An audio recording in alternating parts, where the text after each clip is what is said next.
Hi class, this is Professor Brennan. I'm going to talk to you about initiating and maintaining interpersonal relationships. This is for my interpersonal communication class, and we're going to get right to the PowerPoint. I imagine that this lecture series will probably be at least 4 videos. I'm going to take a guess that it's going to take that long.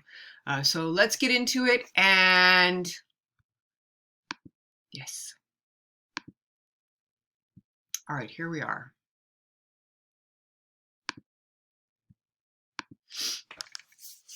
Initiation and maintenance of our personal relationships. What an order, right? It's a lot of work. Relationships are work. We don't just get into them and they just all work out, right? It's work. So we're going to look at that, and of course we're always focusing on communication because that's what we do here, right? This is an interpersonal communication class. So we pull in psychology, of course, but we're focusing on how communication manages and develops and influences our interpersonal relationships with other people. And we're going to look specifically at mostly at romantic relationships, but you could, in some places, you can connect this to other types of relationships as well. All right. Come on.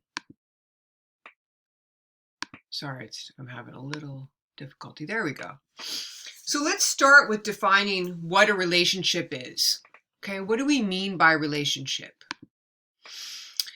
We're going to define it as this: a connection between two individuals that results, okay, so that's something that occurs, in mutual interaction with the intent of achieving shared meaning. This is doesn't this sound like the definition of communication that I gave to you when we first started class, right? Which is communication is a transactional process in which people simultaneously create, interpret, and negotiate shared meaning through interaction, right?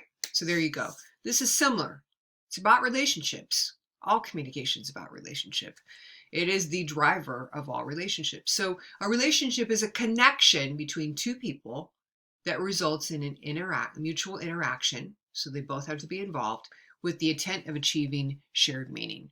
Remember, that's what we're always after. We're after understanding each other. Understanding doesn't mean agreement, right? You can agree to disagree, but we are after shared meaning as an understanding. Okay, relationships can be voluntary or involuntary, right? The involuntary ones are the relationships that you're born into in your family, right? Those are the obvious ones. Some of them relationships you have to have with your coworkers, right? That's not really voluntary. You have some relationships, some work relationship with them. You have to deal with them.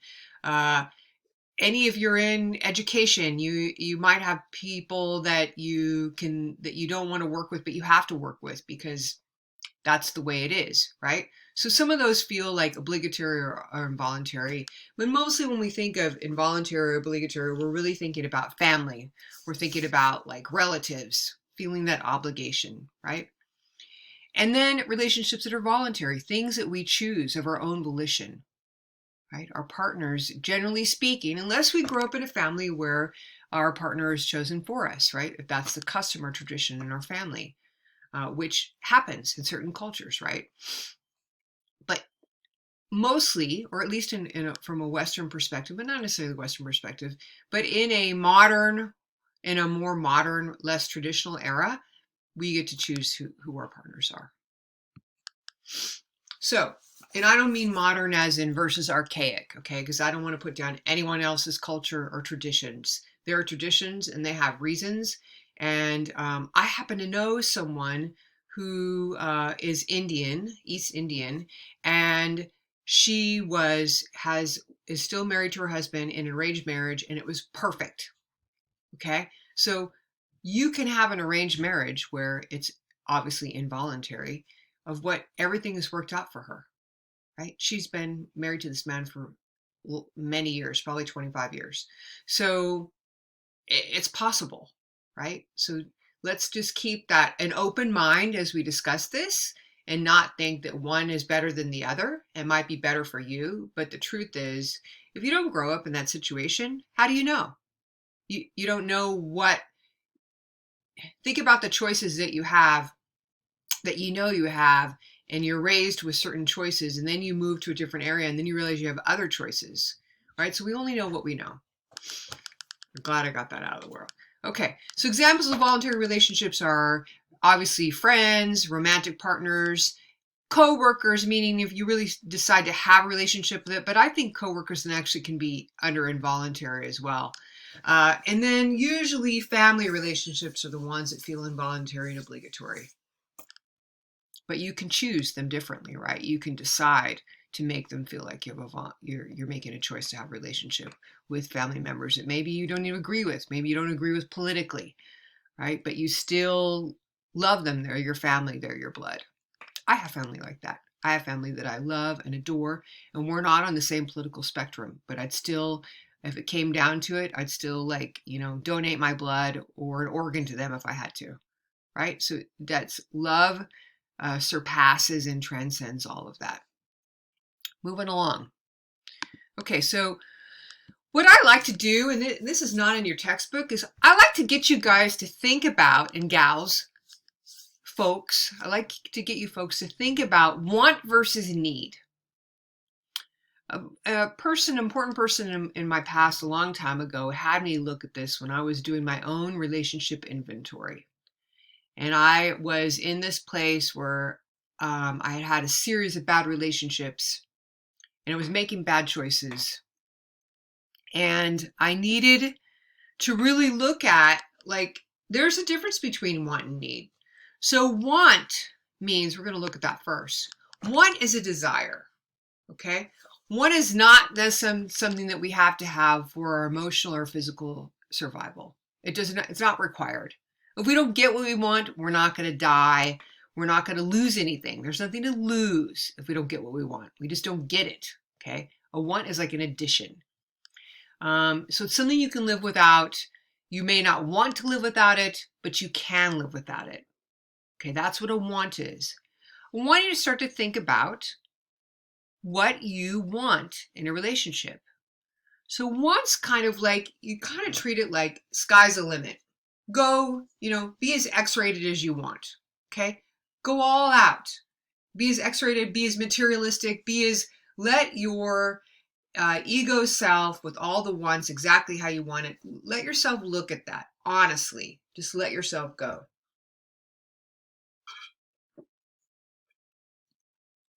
Let yourself do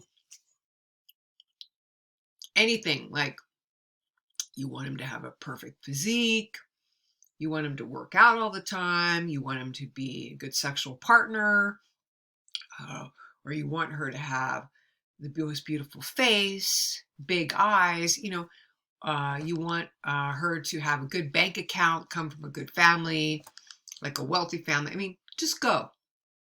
That's what a want is, right? You want a relationship where you both love cars, whatever it is. Okay? So that's different than a need. A need, move my face down here, over here. A need is something that you require. You can't live without it. It is non-negotiable. Different than a want. It is something you said, you know what? I'm not going to live without this. This person in the relationship, in the partner, I must have this. So, for example, for me, I have to be with someone that's kind. I can't be with anyone that's not kind. It's just not an option for me. I also can't be with anyone that is disrespectful to me. It's not an option. I can't be that we don't have mutual respect. I can't be with someone who's dishonest. Okay. And I also realize that we're only as honest as we're aware that we're honest. So some things we're not aware of. Okay. But I mean, like, true, motivated to be honest kind of person, motivated to tell the truth, motivated to see the truth. Those are non-negotiables for me. I would not accept that in a partner if they were someone who didn't tell the truth, who lied, who was deceptive. And even notice I didn't even say faithful. I have my own opinion about that.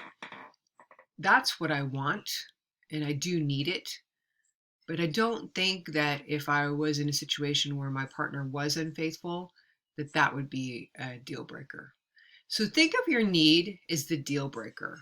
What is it you have to have? What do you need in a relationship? What do you have to have in that relationship that would be a deal breaker if you didn't get that in the relationship? It would be the end of the relationship.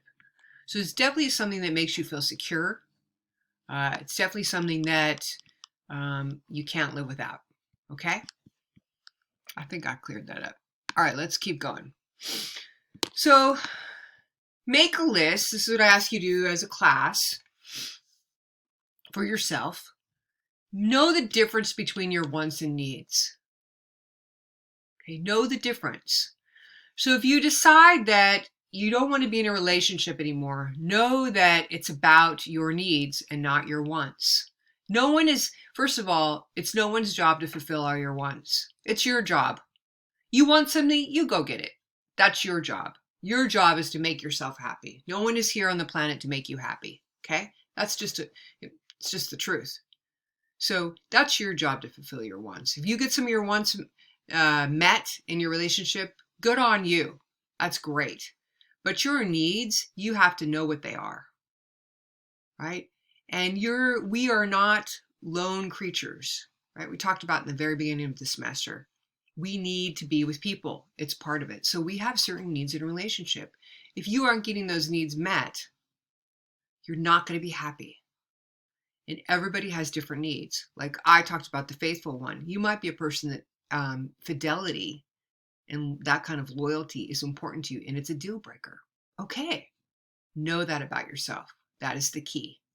Okay. So knowing this part before you even get into a relationship is really, really helpful.